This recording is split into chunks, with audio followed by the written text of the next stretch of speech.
Muito boa noite, bem-vindos já à noite informativa, sessão de quinta-feira. Tem sido hábito a quinta-feira nós recebermos em estúdio o Dr. Adelino Buque e hoje não vamos fugir à regra. Hoje entramos, portanto, ligeiramente atrasados devido à transmissão em direto desta jornada das meias finais do basquetebol que acontece, portanto, aqui na capital do país.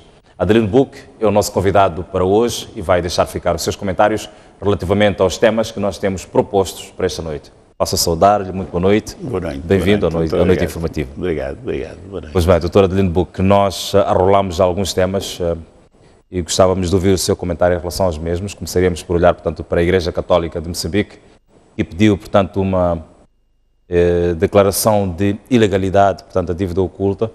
Isto num comunicado emitido na terça-feira passada pela Comissão Episcopal de Justiça e Paz.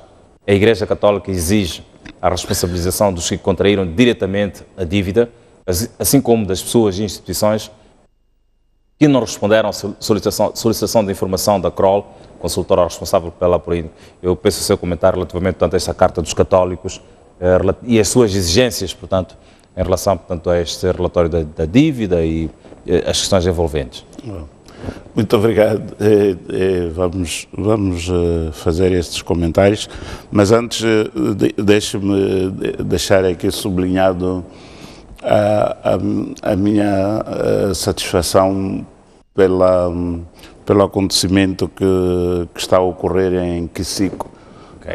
A primeira feira internacional, já quero internacionalizar, primeira feira nacional de raízes e tubérculos. Eu penso que é uma grande iniciativa, sobretudo porque Inhambane tem sido um espaço relativamente relegado a um plano secundário na área de negócios, de turismo de negócios e etc. Tem a fama do turismo de lazer, mas em termos de negócios, muito poucas vezes tem-se feito algo. Neste momento está lá uma dinâmica muito grande e vale a pena sublinhar que está a viver uma dinâmica diferente. Mas olhando para a questão da Carta dos Católicos, bom, eu vejo a Carta dos Católicos em duas perspectivas. Uma perspectiva que é aquela que é óbvia, é uma instituição religiosa que junta a sua voz às outras vozes da sociedade, de um modo geral, que condena a contração da dívida oculta nas formas como ela aconteceu e, em face disso, exige que haja uma mão dura relativamente a estes acontecimentos. A outra forma de ver também é que os católicos também falam para dentro, okay. Ou seja, chamam a atenção aos cidadãos que professam a religião católica para que não olhem para os partidos e os seus dirigentes como aquelas entidades intocáveis do ponto de vista de justiça e que essas pessoas devem ter o respeito, acima de tudo, pela justiça e amor ao próximo. Portanto, é pela primeira vez, na minha opinião, salvo o melhor entendimento, que a Igreja Católica chama, ainda que de forma não muito direta, os seus professantes para que não tenham muita ligação com estas questões de enriquecimento ilícito, se quisermos, estas questões de contração da dívida e que sejam cautelosos porque, na opinião deles, não é dignificante e creio que a opinião geral que a forma como esta questão foi tratada não é nada dignificante. Portanto, eu vejo primeiro como uma voz autorizada, uma voz de pessoas que vivem na sociedade moçambicana, que sentem os problemas de Moçambique e que associam a sua voz à voz dos outros. Pois, há aqui uma das frases, portanto, desta Carta dos Católicos, destes comunicados católicos, eles afirmam: não podemos permitir ao povo moçambicano, ou que ao povo moçambicano seja imputada a responsabilidade de pagar com a miséria, sangue e morte as dívidas contraídas em seu nome de forma ilegal e inconstitucional. Exatamente. Portanto, é uma frase muito forte. É muito forte. Porquê? Porque morte, sangue e pobreza, naturalmente que é o resultado da conjuntura que nós vivemos hoje. Nós hoje vivemos uma conjuntura de trégua prolongada, é um facto, mas um pouco antes desta trégua tínhamos uma situação político-militar que impedia a circulação de pessoas e bens, resultando disso mortes. O facto de não haver circulação de pessoas e bens criava condições do exacerbar da nossa pobreza e, aliado a isso, o corte do apoio pelas instituições internacionais. Portanto, é o resumo do contexto em que nós vivemos hoje e que a Igreja Católica resume bem do ponto de vista de que é algo que nós devemos dizer não. Eu penso que é legítima esta pretensão, até porque as igrejas são sempre chamadas a intervirem do ponto de vista de moralização, do ponto de vista de apoio social, etc. E não é muito fácil para uma igreja ver a situação de pobreza a crescer, que resulta de cortes de apoio ao orçamento por causa das dívidas.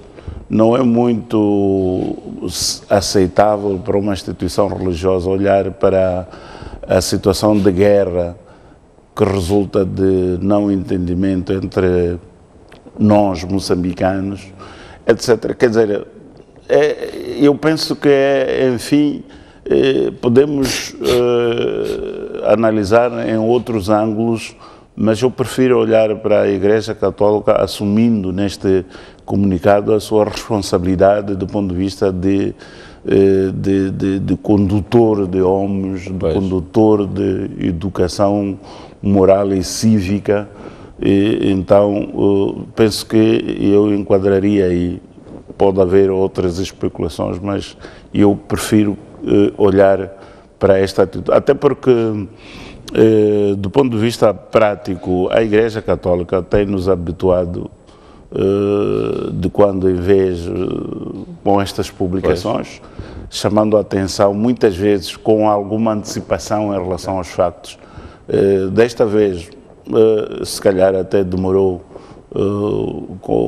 considerando o período em que as dívidas ocultas foram despoletadas, até hoje demorou um pouco a pronunciar-se, mas nada de extraordinário, na minha opinião, tirando o facto de também olhar para os seus membros, se calhar na esteira daquele princípio de que não vale a pena ir à igreja muitas vezes, quando no fim do dia vais cometer pecados, quer dizer, ir cometer pecado para depois se confessar.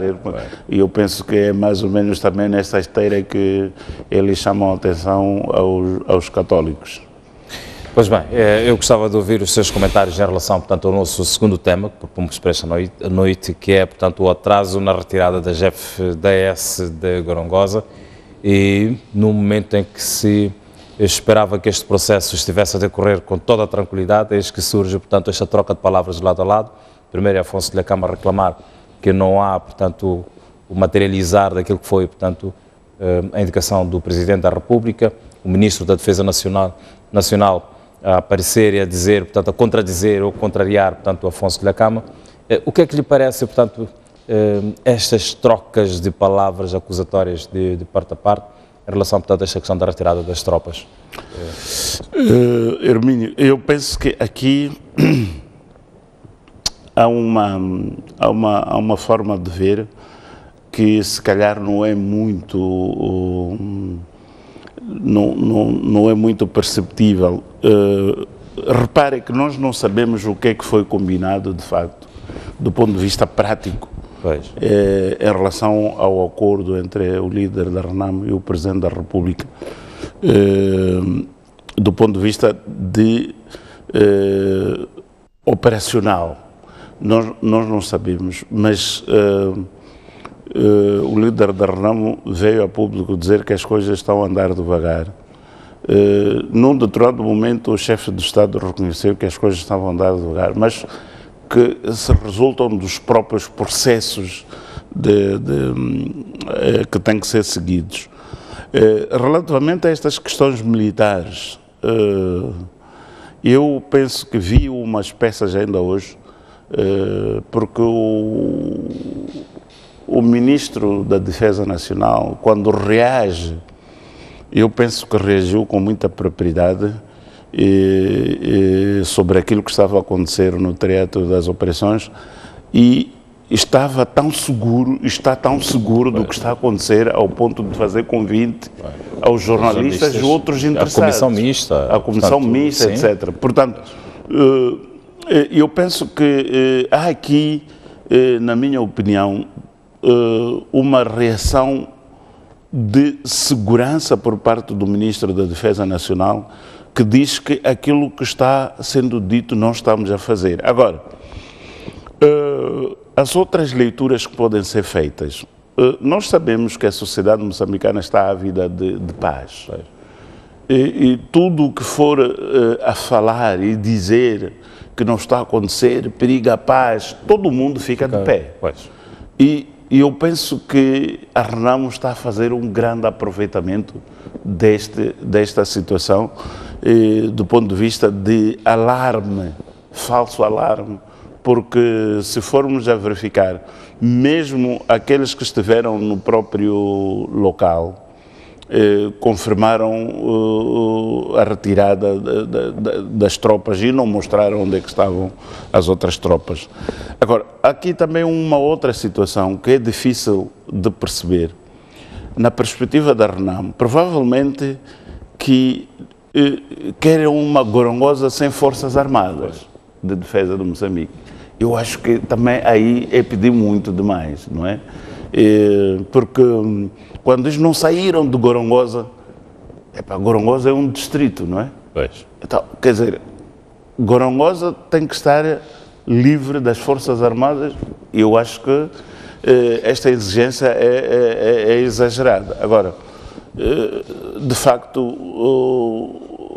o muito que se poderia fazer é aquilo que o Governo fez através do Ministério da Defesa Nacional, convidar testemunhas para verificar no terreno o que é que de facto está a acontecer, para que cada um reporte a sua maneira. É verdade que mesmo ao nível da Comissão de Verificação, notou-se a diferença de opinião em relação àquilo que está a acontecer do ponto de vista de retirada, do ponto de vista de deslocar, etc. Mas essas são questões que, na minha opinião, são pequenas.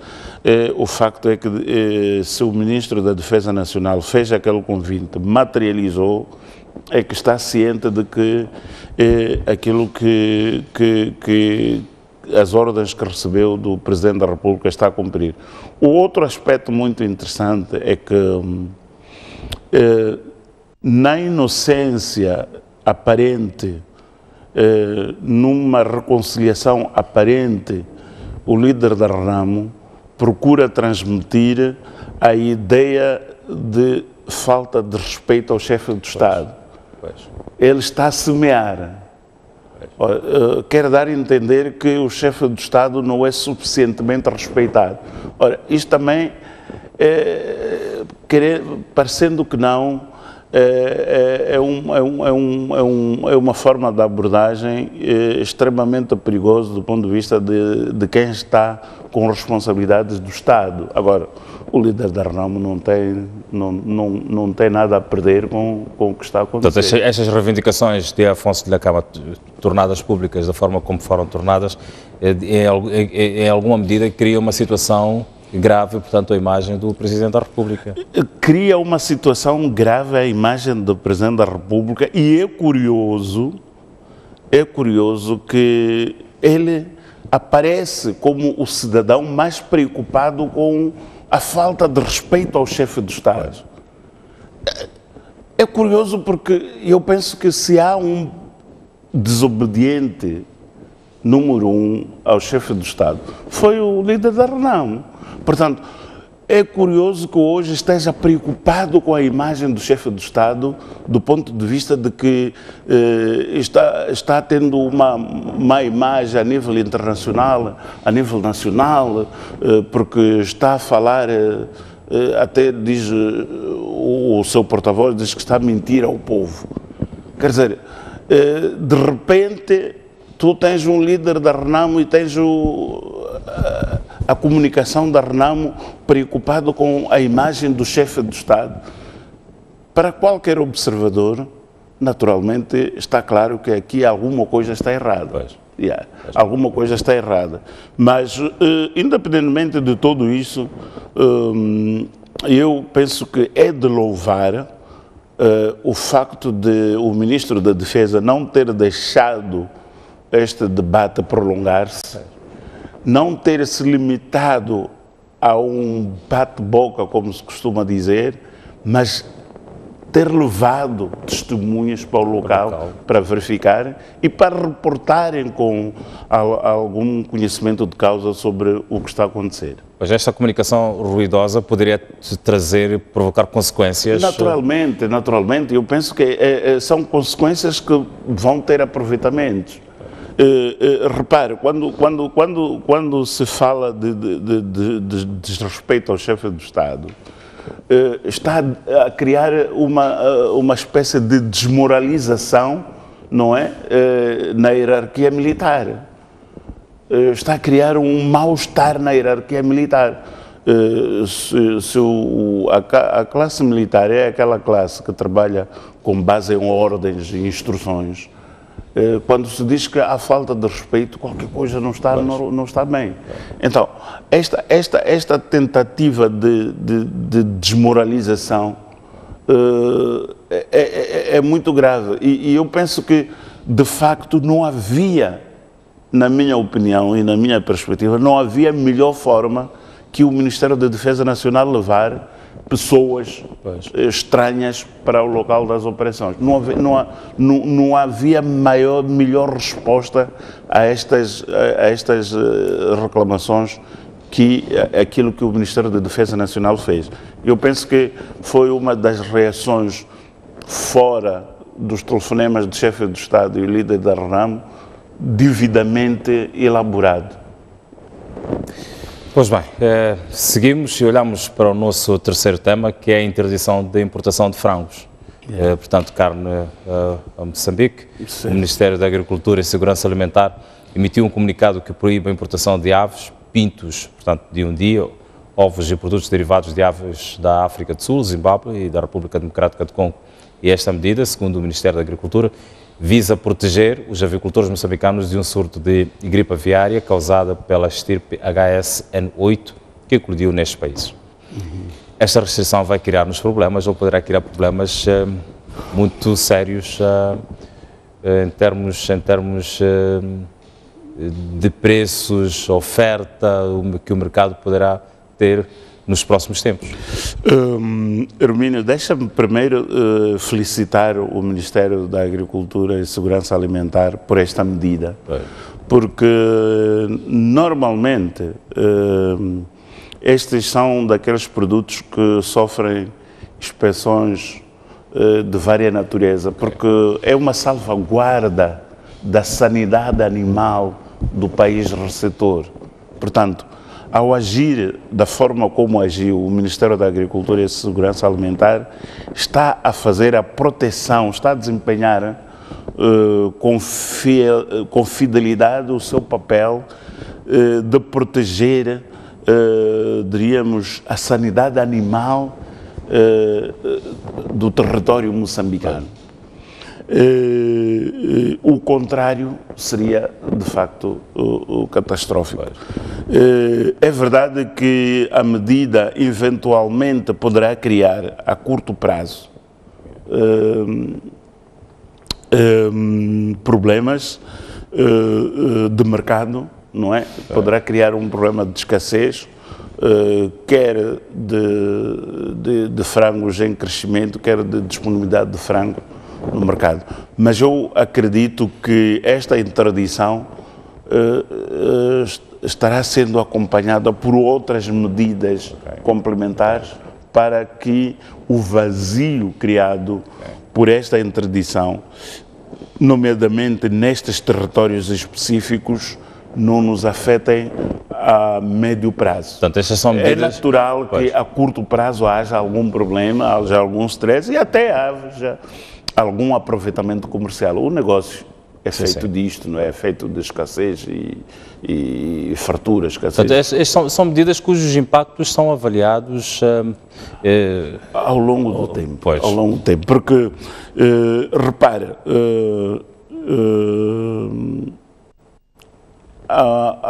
em 2000 ou 2001 ou 2001, 2002, diríamos que o mesmo Ministério da Agricultura foi negligente do ponto de vista de análise de solos em relação às plantulas que entraram para Moçambique, nomeadamente de tomate para a região do Choco. E nós tivemos solos totalmente infectados. Os agricultores ficaram arrasados.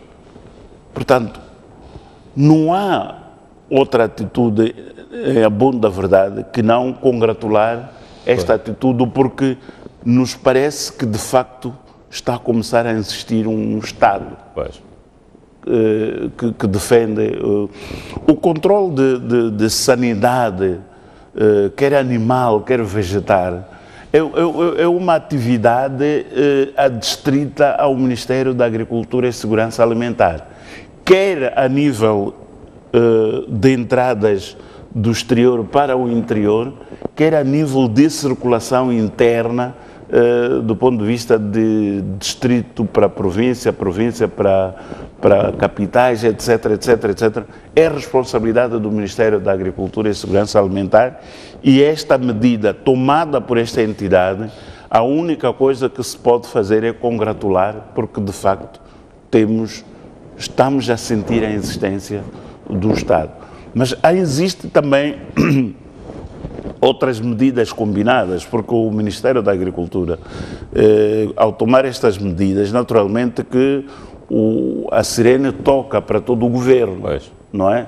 Pode-se acionar outros mecanismos de importação com vantagens comparativas para colmatar esta situação. Também não se pode descurar isto, porque não é só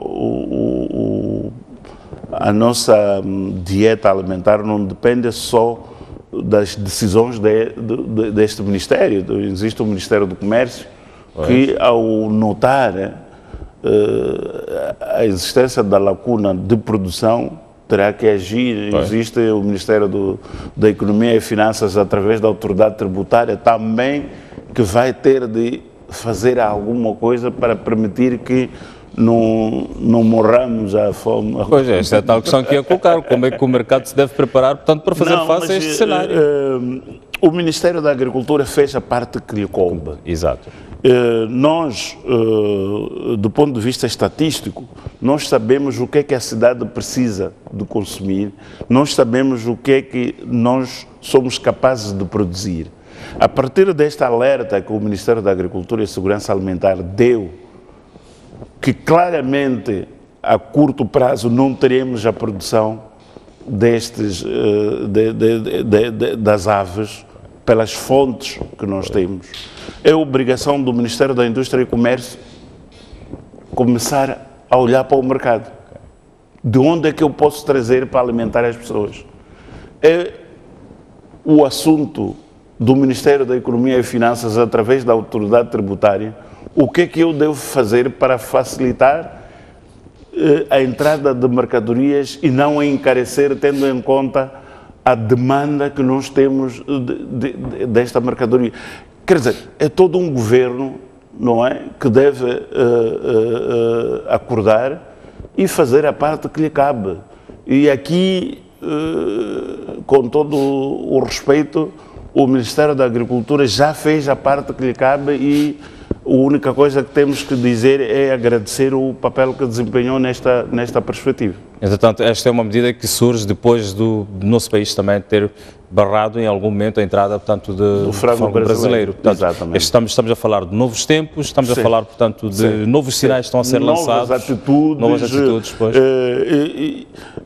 Eu penso que isto sinaliza, em alguma medida, o reinício da atividade do comércio internacional como uma atividade profissional, uma atividade que requer conhecimento, que requer o cumprimento das regras, etc, etc. Acho que esta atitude